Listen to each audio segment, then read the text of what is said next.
말이 이 말 같기도 하고 저 말 같기도 하고 어미젠달이 이렇게 말하는 것 같다가 갑자기 또 이렇게 얘기하고 막 그렇게 느끼시죠. 왜 이렇게 길게 사도 바울이 로마 교회에다가 이 편지를 쓰는데 굳이 이 부분을 이렇게 길게 쓸 필요가 있을까 하는 생각도 좀 들어요. 읽다 보면은. 근데 몇 번씩 반복해서 이렇게 이스라엘에 망하고 또 이스라엘이 멸망함으로 이방이 구원을 받고 하는 내용을 쭉 설명하면서 그럼에도 하나님은 이스라엘을 버리지 않는다 하는 말씀을 하시면서 또 접붙이는 이 이야기까지 하죠. 이 감람나무는 올리브나무입니다. 올리브나무. 우리 청세기 할 때 배웠죠. 그래서 이 올리브나무에 접붙이는 걸, 거기는 올리브나무가 많으니까 그 접붙이는 비유를 들어서 이스라엘과 이방인의 이 관계를 지금 설명하고 있는 거예요. 왜 11장에서 이렇게 사도 바울이 길게 이게 반복해서 이걸 설명을 하셨을까요? 그 중요한 포인트를 하나님 오늘 우리에게 하시고 싶은 내용이 아닌가, 저는 그렇게 생각합니다. 기도하는 중에 그 부분이 생각이 났었어요. 그래서 하나님이 오늘 우리 남은 자, 지난번에도 한번 로마서 9장에서 남은 자에 대해서 나왔습니다만 이 남은 자 렘넌트 운동이 굉장히 이 시대에 하나님이 우리에게 주시는 굉장히 축복이고 또 중요한 의미가 들어있습니다. 그래서 우리가 이 축복을 이스라엘의 사람들을 통해서 이어서 우리가 지금 받은 상태거든요. 그래서 이 남은 자의 축복을 우리가 제대로 알고 우리가 이제 누려야 됩니다. 왜냐하면 이 남은 자들을 통해서 하나님이 하실 일이 굉장히 많아요. 오늘 그거를 우리가 제대로 깨닫기를 하나님 원하는 거. 어떻게 보면은 막 이렇게 협박 비슷하게 너희도 막 지키게 될 것이다 뭐 이러면서 말씀하시는데 협박하려고 한 게 아닙니다.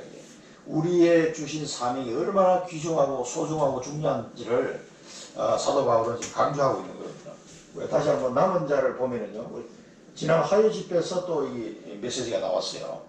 이 남은 자라는 거는 영어로 하면 이제 렘넌트.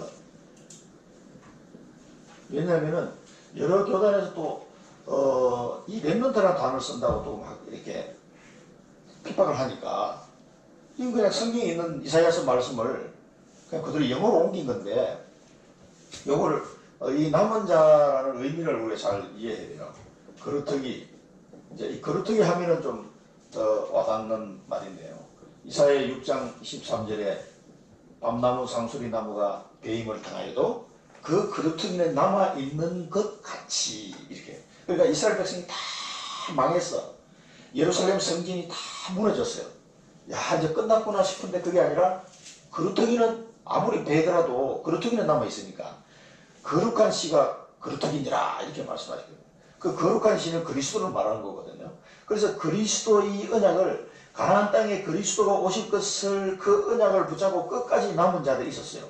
이스라엘이 아수르에 망하고 바벨론에 완전히 망했는데도 그 언약을 붙잡고 남은 자들이 있어요. 다니엘 같은 사람, 또 에스겔 같은 사람, 이사야 선지자 같은 사람, 그리고 나중에 가서는 뭡니까? 에스더, 또 느헤미야, 총독, 이런 사람들이 그 후대가 남아가지고 언약이 전달되고 스룹바벨, 에스라, 이런 사람들이 다 남아있었어요. 그래서 그 사람들 통해서 또 후대에게 또 복음이 이 언약이 전달되는 거예요. 그래서 그 거루터기를 말합니다.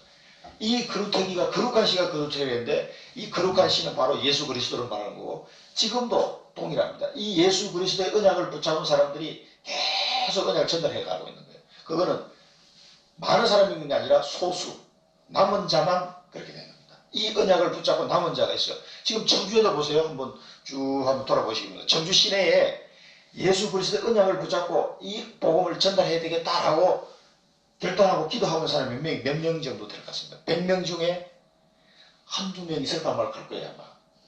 그러면은 그 사람을 보고 뭐예요? 성경은 남은 자다 이렇게 해요. 여기 계신 분들이 이제 남은 자, 렘넌트에 속하는 사람들이에요. 그래서 그걸 한국말로 단어를 보시면 거루터기, 이 거루터기라는 단어를 이사야 6장 13절에 주는데, 근데 이사야가 받은 말씀 보면 굉장한 메시지를 받았어요. 그 이사야가, 선지자가 바벨론에 이스라엘이 멸망하기 전에 약 한 150년 전 요때 사람이에요. 근데 미리 내다보고 예언을 한 거예요. 그 예언이 그대로 성취가 다 됐거든요. 그러면서 나중에 예수님이 오시고 또 지금 이때까지 수천 년 후에 일어날 일까지 이사야 선지자가 예언을 했어요. 대단한 은혜를 받은 사람이죠. 그래서 이 흩어진 자 이렇게 성경에 몸도 나옵니다. 그 이스라엘이 흩어진 이스라엘들, 흩어진 유대인들을 하나님 다시 모으겠다 이렇게 말씀합니다. 이것도 이사야 11장에 보면 나옵니다. 10절에서 12절. 그 다 망했어. 그러니까 다 도망갔어 이제. 흩어졌는데 그 흩어진 자 중에 누가 있냐면 그 언약을 딱 붙잡은 사람이 있다는 거예요. 요 사람들. 그러니까 지금 여기서도 흩어진 자예요. 그 집사님, 노집사님은 저기 전주에서 흩어져가지고 청주까지 오게 되면 흩어진 자.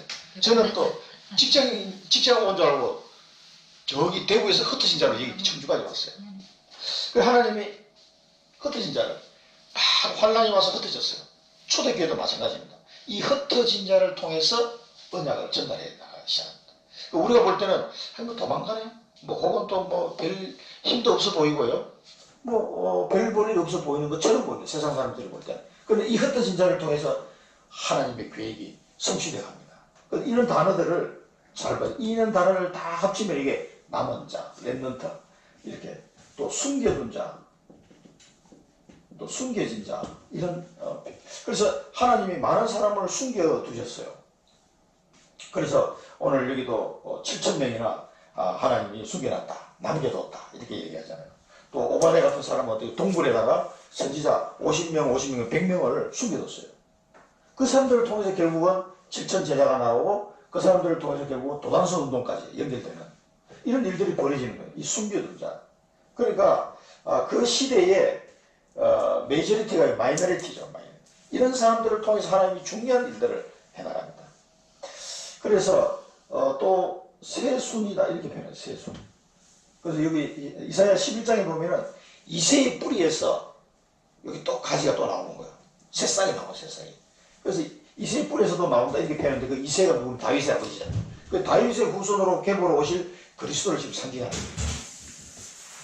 그래서 이런 단어들을 다 합치면은 남은 자다. 이렇게 남은 자다. 그리고 그래서 이 남은 자들이 가지고 있는 복음의 비밀.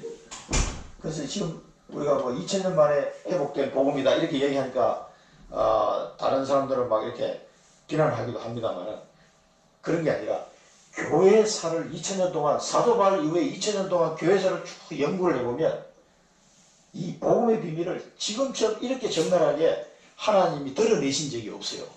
사도 바울 이후에 굉장히 그래서 이 복음의 비밀을 우리가 안다는 것은 축복 중에 축복입니다. 그래서 이걸 감사할 줄 알아야 돼요. 그리고 이 복음의 흐름을 잘 알아야 됩니다. 지금 우리 RTS 중에 드디어 10년 전에 이제 우리 미국에 있는 유명한 신학대학에 우리 RTS 학생 중에서 똑똑한 사람, 우리는 이제 목회 석사 학위를 이제 하는 거거든요. 목회학 말고 신학 이 목회학 석사를 하더라도 신학 석사 과정을 다시 가야 돼요. 그래서 신학 석사 박사 과정을 다시 이제 거치게 돼야 되는데 미국의 유명한 신학대학을 한 명씩 다 보내서 똑똑한 랩런트들을. 그래서 10년 만에 드디어 박사학위를 받고 내년부터 우리 RTS 와서 조직 신학을 강의할 우리 졸업 랩런트 나왔습니다. 뭐 이제 그 랩런트는 나이가 좀 들은 랩런트 되겠지만 RTS 4기예요. 4기인데 제가 20기니까 16년 전에 졸업한 사람이죠. 그래서 미국에서 10년 동안 공부하고 신학 석사 박사를 아주 유명한 신학대에서 지금 웨스트민스터 시작해가지고 무슨 여러 신학대 다 이게 신학이 다 조금씩 들려요. 그런데 한 명씩 다 보는데 공부 이제 똘똘한 친구들. 이 친구들 보내가지고 이 머리가 좀 있어야 되거든. 이 신학 공부를 깊이 풀려면은. 그리고 우리 전도 신학을 맛보고 현장의 전도 운동을 다 맛보고 난 뒤에 그걸 보내는 거예요. 똑똑한 친구들. 그래서 드디어 1호가 옵니다. 한 명이. 드디어 박사학위를 끝내고 10년 만에 돌아와서 이 사람은 목회 안 하고 오직 RTS 신학생들만 가르치는 교수 요원으로 키운 거죠. 드디어 이제 10년 만에 한 명씩 이제 돌아오기 시작하는데 이 사람들이 교수신으로 쫙 깔리면은 될 거예요. 근데 이런 박사들이 이제 우리 전도신학을 연구한 거를 논문으로 막 써내기 시작하면은 전 세계에 있는 신학자들이 이제 눈여겨봅니다. 제가 쓰는 거는 안 봐요. 이 권위가 없기 때문에. 근데 그런 유명한 신학대학에서 박사학위를 받은 사람들이 논문을 쓰기 시작하면은 모든 신학자들이 이제 보기 시작합니다. 이 사람이 뭔가를 주장했을 때는 깊이 보거든요. 지금 우리나라에서도 김세윤 박사 같은 사람이 유보적 칭의론 이거 책 빼내는 바람에 난리가 났지 지금. 그것 때문에 막 감론을박 토론이 벌어졌는데요. 그런 토론은 사실 뭐 좋은 토론이에요.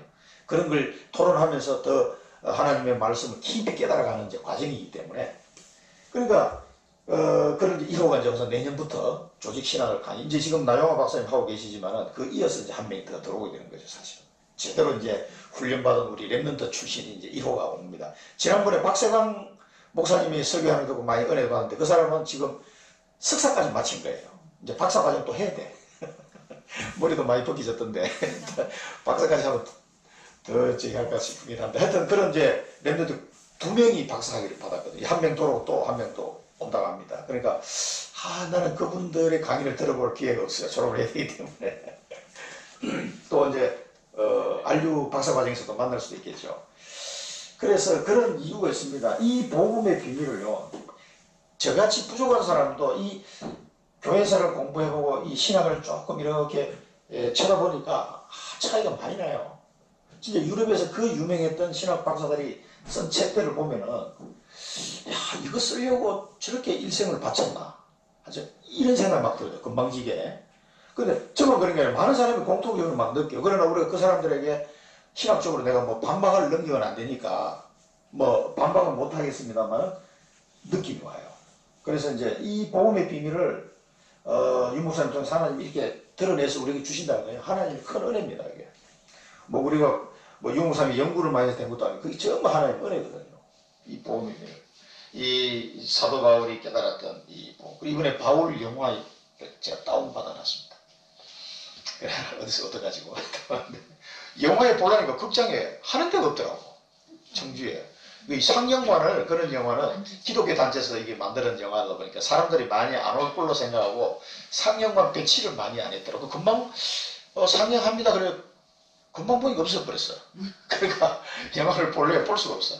그래서 그 다운받은 거 하나 얻어놨는데 그 자막까지 다 넣어놨습니다. 현주가 도와줬어요. 그래서 이 복음의 비밀을 진짜 우리 깨닫는 게 중요하고 또 이 복음이 어떻게 흘러가고 있는지를 잘 알아야 됩니다. 그래서 이 남은 자는요, 이 복음의 비밀과 흐름 속에 나의 언약을 잡아야 돼요. 그게 전명, 소명, 사명 이걸 반드시 잡아야 됩니다. 하나님은 남은 자에게 이걸 주십니다. 반드시. 그 사람 통해서 할 일이기 때문에. 그래서 우리가 지금 교회사를 잠깐 우리 뛰다 보면 예루살렘에서 이 복음을 전한 사람은 소수입니다. 그렇죠. 이 사람들을 통해서 막 예루살렘에 핍박이 일어났어요. 이때 스데반이 순교하고요. 그때 바울이라는 이 사울이라는 사람이 앞장서가지고 다 예수 믿는 사람 집집마다 찾아다니면서 사람들 끄집어내가지고 감옥에 집어넣고 죽이고 이렇게 했다니까요. 이거를. 그러니까 예루살렘의 핍박이 막 엄청 왜 하나님이 스데반 막 죽고 또 야고보 사도 죽고 막 핍박이 베드로 감옥에 갇히고 막 굉장히 핍박이 있는데 왜 핍박을 허락하셨을까요? 흩어지라고. 흩어져야 돼, 흩어져. 이방인들에 가야 된다, 이방인들에게. 그 이방인들에 죽어도 한다. 그게 이스라엘 사람들이 사단에 걸린 올무예요, 그게. 이방인들은 개돼지 취급하니까 이방인들은 복음 받을 필요가 없다는 거예요. 이게 하나님 뜻하고 정반대니까 초대교회마저도 예루살렘을 잘 안 떠나가요. 이방인한테 복음 전하는 거 까무리치려고 이상하게. 그런데 평신도들이 이방인들의 복음을 전하기 시작했어요. 그게 안디옥입니다. 안디옥에 이르러 유대인에게만 복음을 전했는데 구불에서 온 사람 몇 명이 헬라인에게도 복음을 전하니. 그렇죠. 이 안디옥에서 처음으로 물론 그 전에 사마리아나 아프리카 네시나 고넬료에게 복음이 전한 건 있었지만 제대로 이제 전도운동 헬라인에게 복음이 전파된 건 이 안디옥 교회에서. 그래서 이 안디옥에서 어디로 갑니까?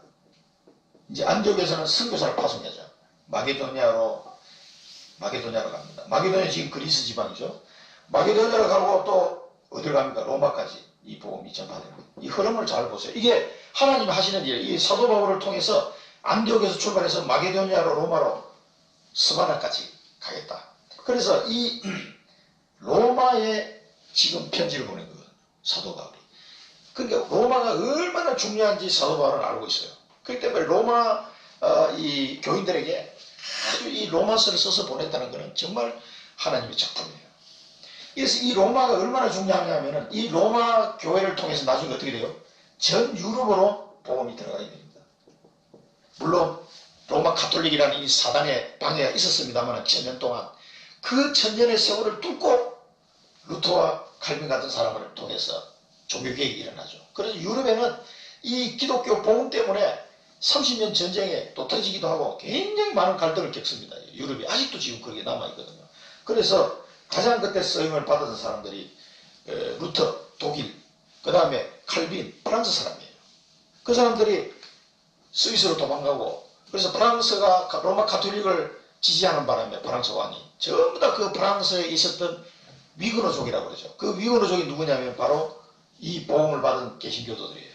그러니까 막 핍박이 임하고 화형을 사람을 화형시켜버리니까 전부 다 도망가고 50만 명이 도망가는데 그 도망간 사람 중에 그 칼빈 같은 사람이 스위스로 도망가요. 스위스로 독일로 영국으로 네덜란드로 덴마크로 프랑스 사람들이 다 도망갔어요. 그 똑똑한 그 엘리트들이. 그래서 전 유럽에 복음이 전파되기 시작합니다.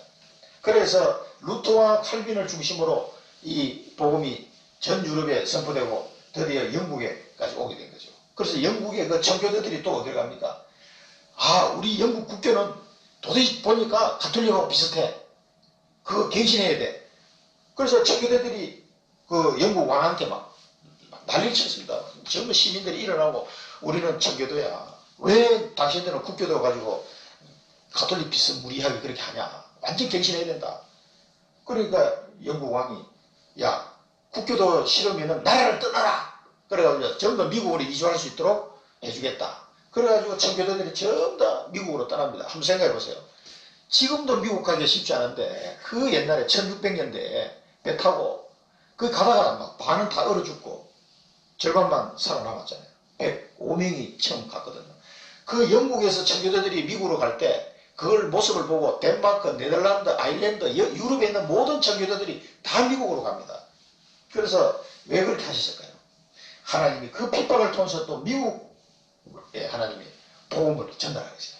이 한번 보세요. 방향을 보세요. 이게 하나님 하시는 일이에요. 미국으로 간 복음이 그 다음에 어디 나왔습니까?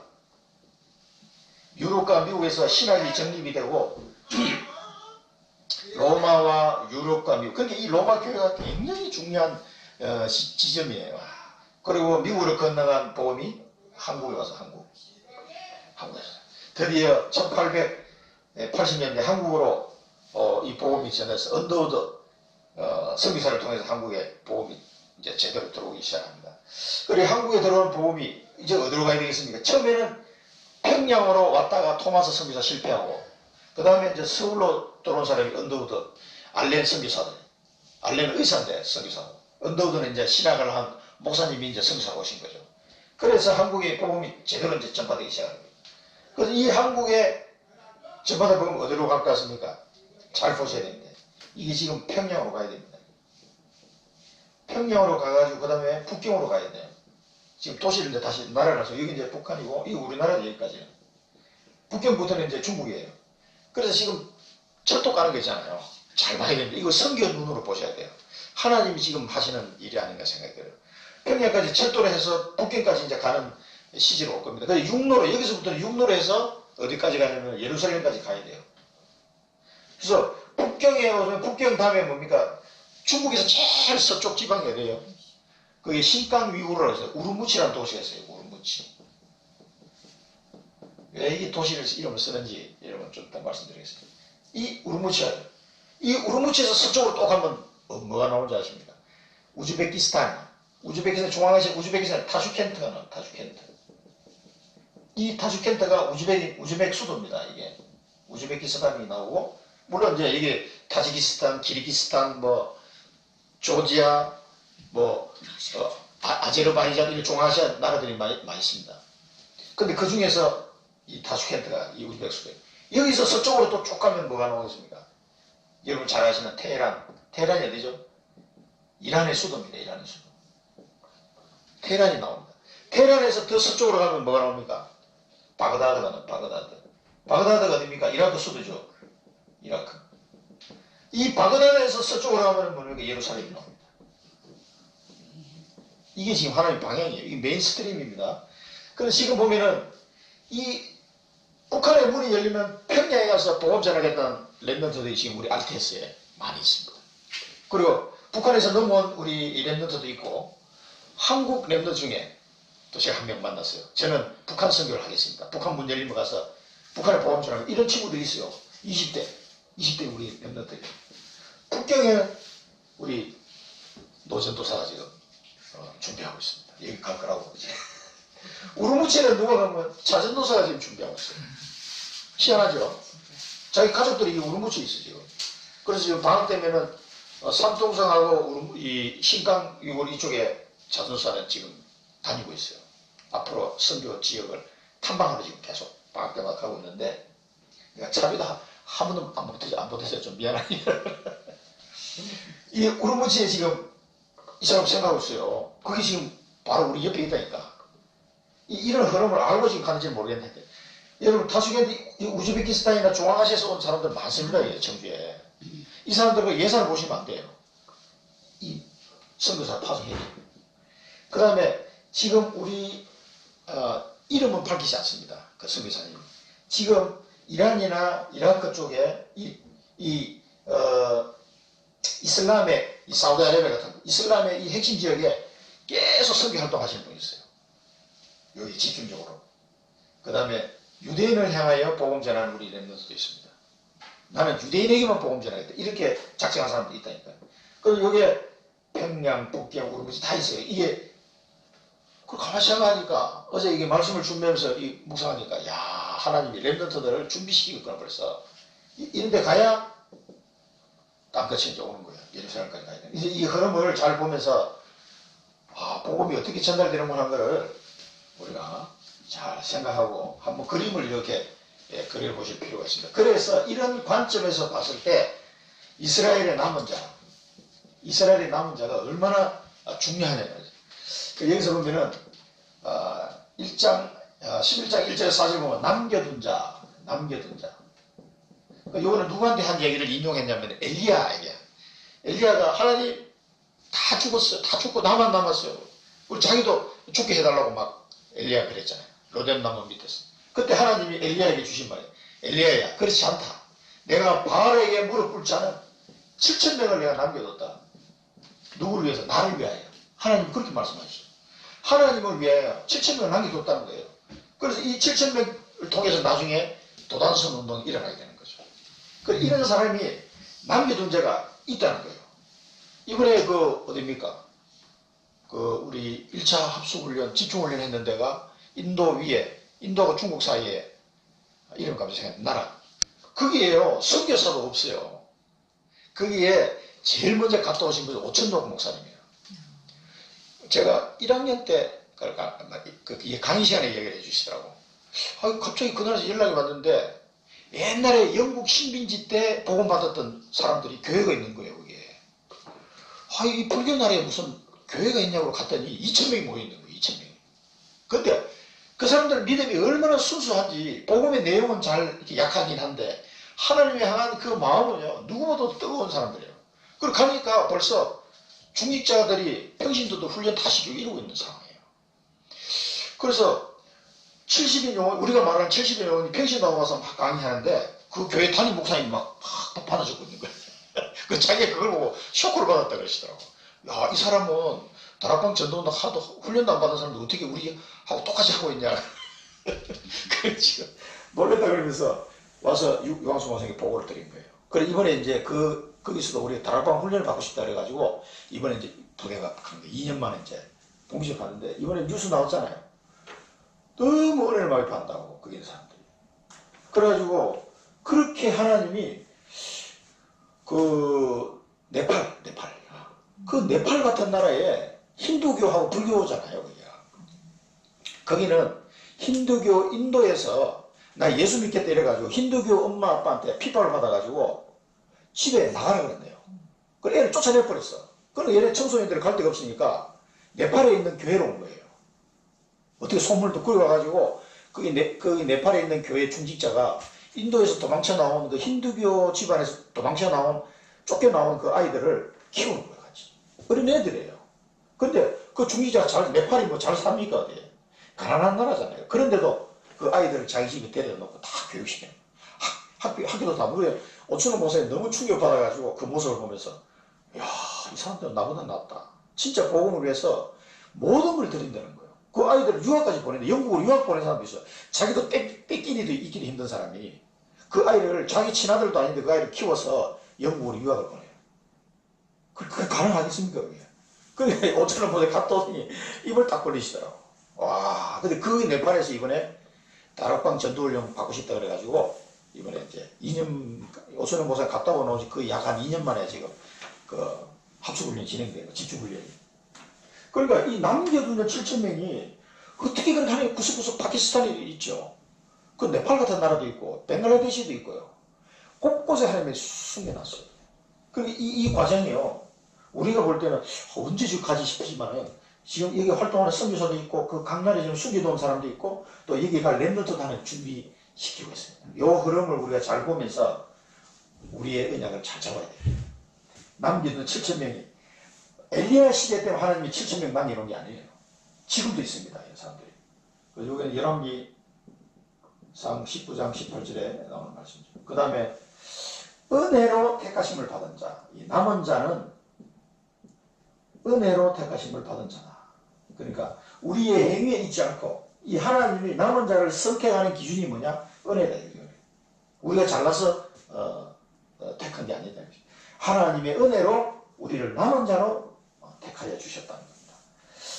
그리고 이 택하심을 입은 자가 얻었다. 그러면서 이 택하심을 입은 자.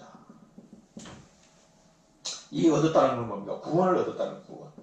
이스라엘 백성 대부분은 다 놓쳤는데 이 택하심을 받은 자만 구원을 얻었다 해서 이게 로마서 9장에서 우리가 확인을 했습니다만 9장 25절, 27절부터 보면은 27절에서 29절까지 보면은 또 이사야가 이스라엘에 관하여 외치되 이스라엘 자손들의 수가 비록 바다의 모래 같을지라도 남은 자만 구원을 받으리니 주께서 땅 위에서 그 말씀을 이루고 속히 시행하시리라 하셨느니라. 또한 이사야가 미리 말한 바 만일 만군의 주께서 우리에게 씨를 남겨두지 아니하셨더라면 우리가 소돔과 같이 되고 고모라와 같이 같았으리로다 함과 같으니라. 이 이사야 선지자가 예언한 대로 이 이사야 말씀, 신명기 말씀, 시편 말씀을 굉장히 사도 바울이 인용을 많이 하는데 이런 거 보면은요, 와, 이사야가 얼마나 많은 복을 받았는지 우리가 알 수가 있어요. 그래서 이 이스라엘 백성들이 바다 모래 같을지라도 남은 자가, 이 택하신 받은 자가 이 구원을 받았다는 겁니다. 이게 뭐냐면 언약의 시입니다. 이게 사실은 이 언약의 시를 통해서 전 세계 복음을 전하는 이 일들을 이 초대교회에 남겨둔 이 사람들을 통해서 전 세계 복음 운동이 일어나게 된 거거든요. 그렇지 못한 자는 8절부터 10절 보면 그렇지 못한 자에 대한 나옵니다.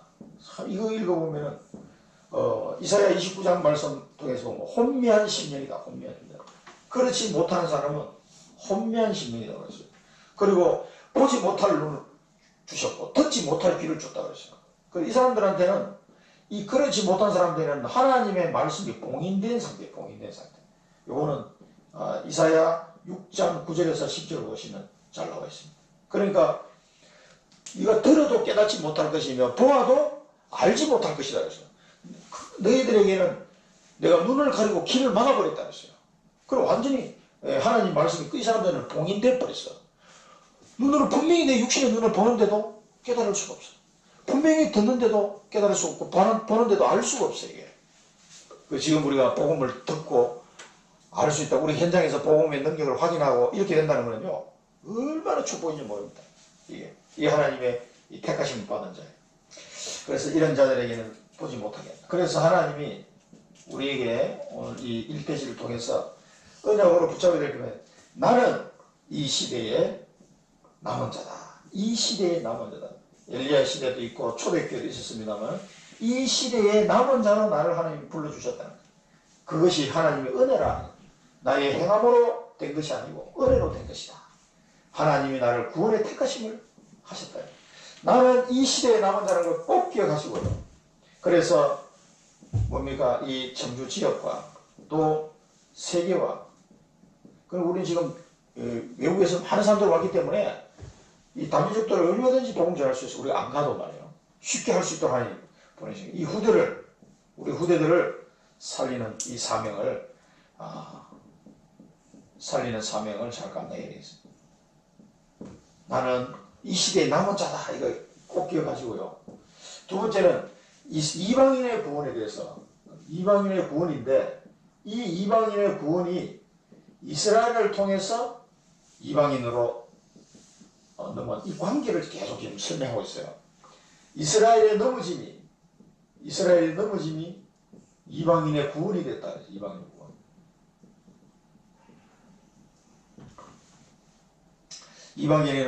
구원이 이방인에게 넘어가게 된 것이다.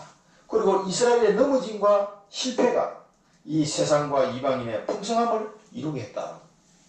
이방인의 풍성. 그러니까 이스라엘 백성들이 소수를 제외하고는 다 실패하고 넘어지고 복음을 듣지 못하고 이해하지 못하고 불순종했단 말이에요. 오히려 그걸 통해서 막 핍박하니까 어떻게 돼요? 이스라엘 백성이 막 도망다니면서 복음 전했어요. 지금 그걸 얘기하는 거예요. 그런 이런 이 사건 때문에 오히려 이방인들과 이 세상은 더 복음으로 말미암아 풍성하게 되어버렸다는 거죠. 좀 역설적인 말이긴 합니다만. 그래서 사도 바울은요 도망다니면서 복음을 전하는데 언제 그 바리새인들이 쳐들어올 줄 모르니까 이 저격수들이 막 40명이 쫓아다녔잖아요. 그러니까 가가지고 하나님이 주신 시간이 얼마 안 돼요. 어떤 데가 3주, 어떤 데가 석 달, 어떤 데가 1년, 어떤 데는 2년. 거의 오래 했는 게 그렇게 몇 년 안 돼요. 한 지역에.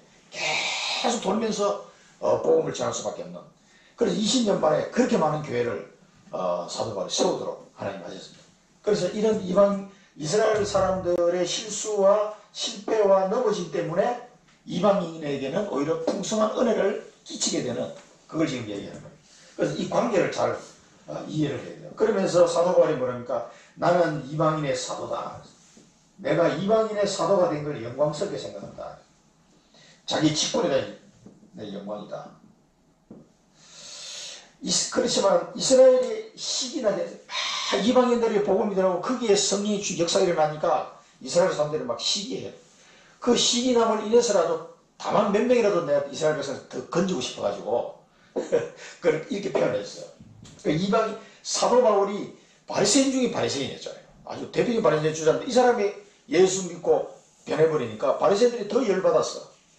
그래도 그런 시기를 통해서라도 그 바리새인 중에서라도 몇 명이라도 더 건지고 싶다. 그런 말을 지금 하고 있는 겁니다. 얼마나 이 말을 할 때 사도 바울 마음은 많이 아팠겠습니다. 이는 혹 내 권력을 아무쪼록 시기하게 하여 그들 중에서 얼마를 구원하려 함이라. 그래서 이스라엘 백성들이 유대인들이 예수 믿고 돌아오기를 이 선교에 동참하기를 간절히 바랬던 거예요. 그런 얘기를 합니다. 그래도 그 사람들은 이제 소수를 제외하고는 다 떠나버렸죠. 그래도 많은 이방인들을 데리고 그 디모데 같은 사람, 실라 같은 사람, 브리스가 아굴라 같은 사람 이런 사람들하고 같이 동력해서 세계복음화를 이루어나가는 하나님이 바울 팀을 만들어 주셨어요. 그래서 이 이스라엘을 버리는 것이 세상의 화목이 되었는데 이스라엘을 받아들이는 것은 죽은 자 가운데서 살아나는 것이 아니겠느냐. 이게 뭐냐면은 이스라엘을 버렸는데도 이 정도 역사가 일어났는데 만약에 이스라엘이 예수 그리스도를 믿음으로 받아들이기 시작하면 어떻게 되겠냐 하는 거죠. 엄청난 역사가 일어날 거라는 거죠. 그게 나중에 다음 시간에 나옵니다만 이스라엘이 결국은 이스라엘에게 오히려 이방인을 통해서 이스라엘 복음이 전달될 거예요. 그 이스라엘의 유대인들에게 복음을 전달할 이방인이 누구냐? 우리 한국의 렘넌트들입니다. 이 렘넌트들이 유대인들의 복음 전달될 거예요. 이 일들이 이제 지금 미국에서는 벌어지고 있고 그런데 하버드 대학에도 보내야 돼. 우리 렘넌트 중에 똑똑한 애들은 하버드 대학 가서 기숙사에서 유대인 만나가지고 복음 전하고 어떻게 예수가 그리스도냐? 자기는 도저히 이해가 안 된다. 그래서 복음을 전했다는 거예요. 그래서 이런 일들이 지금 일어나고 있습니다. 사실은 이 성경에 나온 말씀들이 지금 우리 현실 속에서 일어나고 있는 겁니다. 그래서 우리 초대교회를 잠깐 보고 넘어가면 초대교회에서 초대교회에서 보면 사마리아에 복음이 들어갑니다. 스데반의 환란이 사마리아에 사도행전 8장 4절 8절 이때 보면은 빌립 집사가 들어가요. 이때 보면은 또 에디오피아 네시에게는 8장 26절 40절 네시에게도 복음이 아프리카 에디오피아 네시 그러면은 이 처음으로 외국인한테 이제 이방인한테 복음이 전해지는데 왜 하나님이 베드로를 사용하지 않으시고 빌립 집사를 사용했을까요? 이만큼 이 초대교인을 마저도 성민사상 그렇게 가요. 그러니까 하나님이 쓰실 수가 없어요. 그래 베드로를 안 쓰시고 빌립 집사를 쓰셨다니까. 그래서 사마리아의 복음제는 왜냐면 사마리아 저 친구들은 잡족들이야. 가지고 그 이스라엘 유대인 사람들은 막 천대시하고 막 그런 민족들이거든요. 그러니까 사람 취급을 안 했어요 사마리아는. 그러니까 사마리아로 지나가야 되는데 지나가지 않고 삥 둘러서 갔다니까. 그 정도로. 그러니까 이런 사상을 버리지 않으면 선교를 할 수가 없어요. 그러니까 아프리카 네시에게도 빌립 집사가 성령이 이끌어서 딱 만나야죠. 이제 이런 사건을 하나님이 자꾸 보여주면서 사마리아의 빌립 집사가 먼저 복음 전한 다음에 막 성령이 임하니까 나중에 베드로하고 요한이 찾아갑니다. 이 사람들한테 복음 들어갔네. 그래가지고 이제 막 이제 성령 세례도 주고 하죠. 그리고 좀 뻘쭘하잖아요. 빌립 집사 가지고 주님의 뜻대로 하는 역사가 일어났는데 나중에 이제 목회자가 나중에 따라가가지고 이제 집사 따라가니까 얼마나 뻘쭘했겠어요. 근데 이런 사건을 통해서 하나님은 이 흩어진 자의 축복을 누릴 수 있도록 이제 가야 되는데 보면은 아무리 핍박이 일어나도 성경이 뭐라고 했습니까? 사도들은 한 명도 안 가요. 해외로. 전부 다 이제 평신도들만 해외로 도망쳐 나가는데 사도들은 예루살렘에 그대로 머뭅니다. 그 이상하죠. 이상해요. 이해가 안 돼요. 그래서 하나님은 결국 예루살렘 교회를 사용하시지 못하게 됩니다. 이 백부장 누굽니까? 백부장 고넬료가 드디어 돌아옵니다. 고넬료가 누굽니까? 고넬리우스 집안이요. 성경 배경사에 보면은 이 백부장이 요즘 말하면 우리나라 중대장급밖에 안 되지만은 이 이탈리아 부대, 로마 직속 로마 황제 지시를 받는 부대, 특수부대. 특수부대 백부장인데 이 고넬리우스 집안이 엄청난 큰 집안이에요. 이 고넬료 백부장이 중대장밖에 안 되지만 계급은 자기 집안이 황제를 만들어낸 킹메이커였어요. 이 고넬리우스 집안이. 그럼 어떻게 되겠습니까? 이 고넬료가 복음 받았으니까 로마 그 왕실에 바로 전달될 수 있는 최후의 기회를 이 고넬료를 누구한테 붙이냐? 베드로에게 붙이죠. 그런데 베드로가 고넬료한테 가기 전에 얘기 쭉 나오잖아요. 어떻게 나옵니까? 시몬 집에 머물러 있는데 이제 고넬료가 그 소식을 듣고 자기 종을 보냅니다. 베드로를 좀 전빙하려고. 그 베드로는 모르고 있는 거죠. 성령께서 그렇게 움직이는 걸 하나님이 베드로에게 환상을 보여줍니다. 어떤 보자기에다가 짐승들을 잔뜩 싣고 보자기를 쫙 하늘에서 내려가요. 그걸 보니까 이스라엘 백성들은 먹으면 안 되는 금기시된 동물들이에요. 그래서 하나님이 베드로야 이 짐승들 잡아 먹어라 하니까 어이구 저는 이거 못 잡아 먹습니다. 구약 성경에서 이거 못 먹도록 금기한 건데 그걸 제가 어떻게 먹겠습니까? 먹습니다 하니까 다시 하나 올라갔다가 또 내려와. 베드로야 이것을 네가 잡아 먹어라. 안 됩니다. 하나님 저는 못 먹습니다. 또 올라갔다가 또 내려와. 세 번. 왜 반복했겠어요? 이 베드로가 못 깨달으니까 내가 깨끗하다는 것을 네가 왜 깨끗하지 않다고 하느냐. 잡아 먹어라. 그래서 세 번 올라가고 났는데 베드로가 이 환상이 어떤 의미지? 이제 고민하고 있는데 종들이 딱 찾아온 거예요.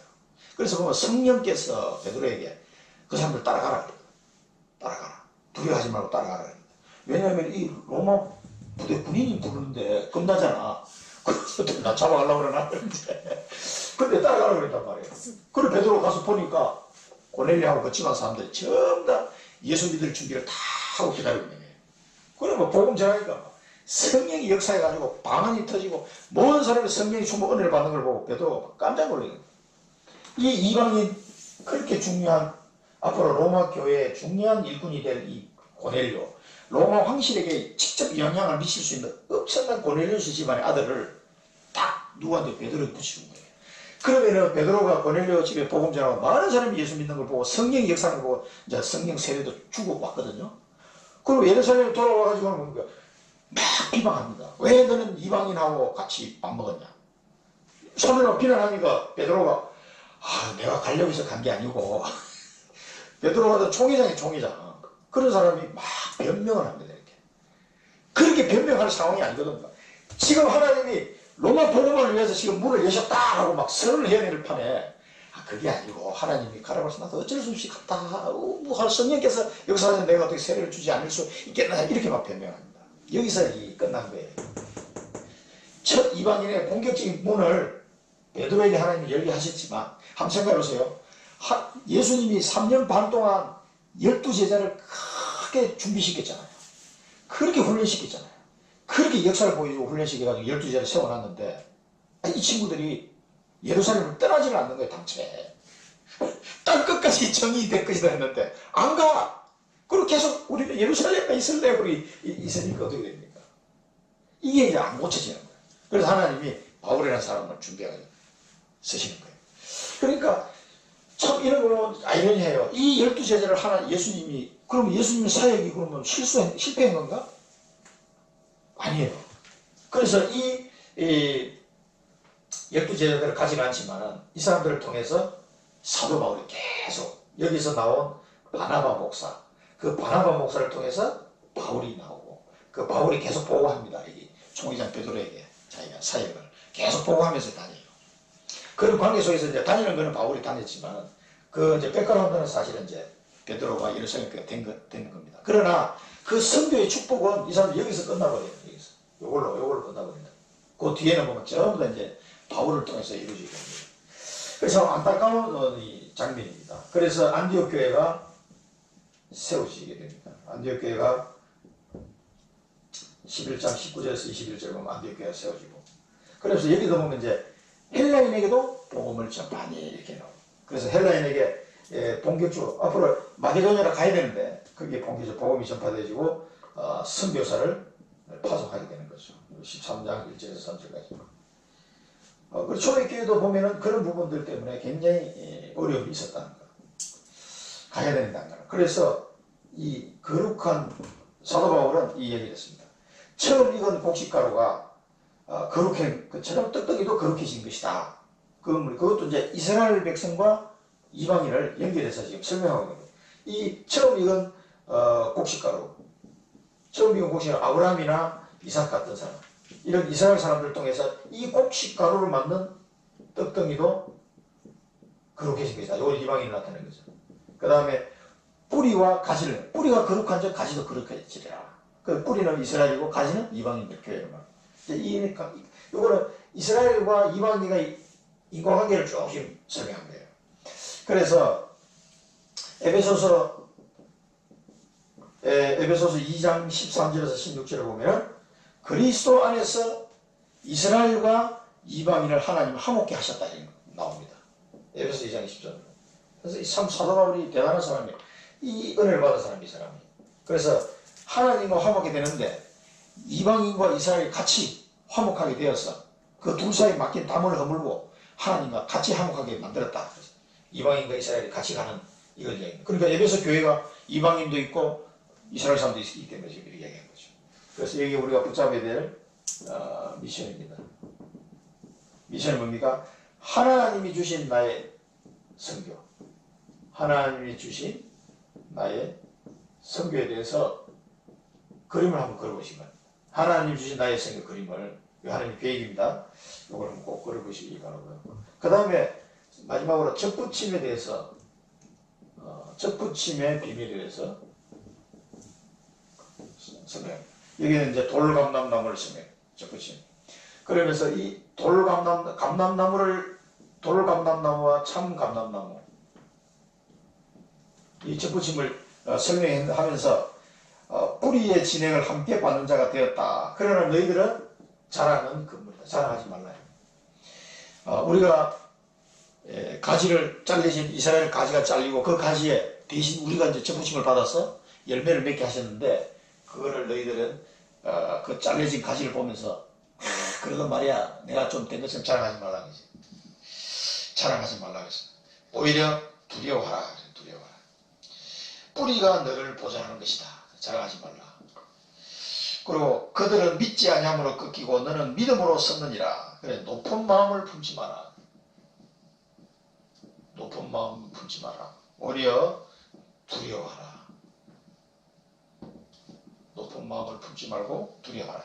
그래서 우리가 하나님이 이스라엘 백성들이 잘라내고 이방인들을 많이 세워나갔습니다. 그래서 세계복음을 하고 계신데 그렇게 쓰임을 받았을지라도 우리가 높은 마음을 품지 말고 두려워하라.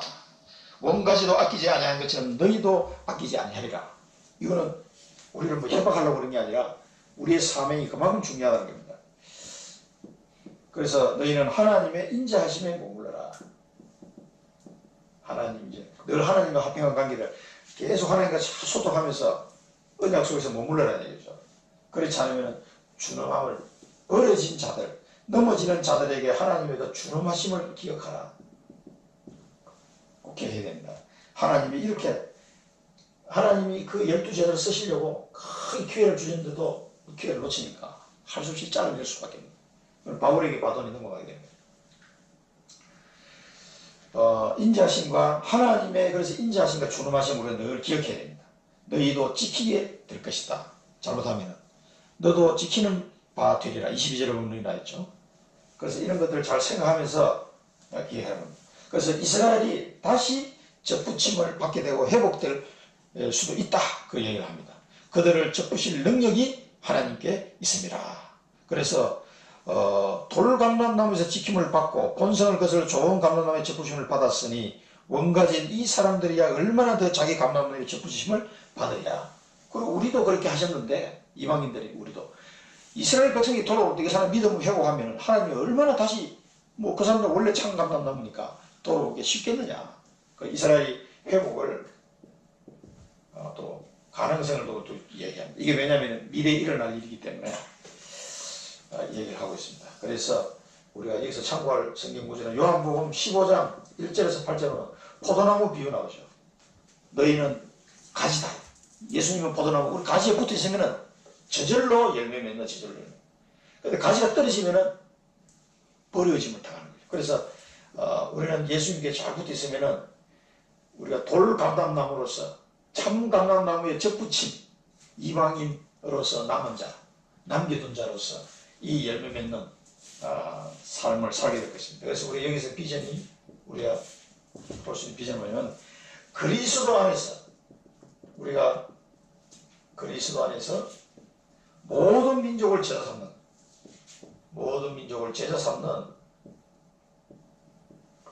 이 새 생명의 열매 맺는 삶, 모든 민족을 제자 삼고 새 생명의 열매 맺는 삶을 살게 될 것입니다. 너무 감사합니다. 이거 생각하면서 감사합니다. 우리의 비전은 이겁니다. 그리스도 안에서 모든 민족을 제자 삼고 새 생명의 열매를 맺는 삶으로 하나님이 인도하실 겁니다. 우리가 접붙인 돌감람나무지만은 그 진액의 뿌리를 통해서 진액을 받아서 이런 열매를 맺는 사람이 될 겁니다. 그러니까 하나님이 우리를 통해서 앞으로 복음이 전파되어야 될 이런 이 현장들을 놓고 우리를 지금 부르신 거예요. 굉장히 중요하고 지금 로마 교회의 바울이 그 중요함을 계속 설명한 것처럼 지금 우리 한국 교회도 굉장히 중요합니다. 이 사명 놓쳐버리면 지키게 되는 거죠. 그래서 우리 한국 교회를 통해서 하나님은 중요한 지금 세계 선교를 지금 이루고 가시는 거예요. 지금 다른 데는 지금 하는 데가 없어요. 나의 정체성을 확인해라. 자, 나의 정체성을 꼭 이번 주간에 확인하시고 누리시기 바랍니다. 내가 누구냐? 하나님이 남은 자다.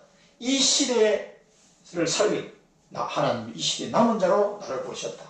남겨둔 자로 택하신 자로 나를 부르셨다는 거 꼭 확인하면서 감사하는 기도를 드리시기 바라고. 그러면서 그러면 나의 전명과 소명과 사명을 또 확인해야 되겠죠. 나의 전명, 소명, 사명이 무엇이냐 이걸 또 확인해. 우리가 해야 될 일이 아주 중요한 일이 많이 있습니다.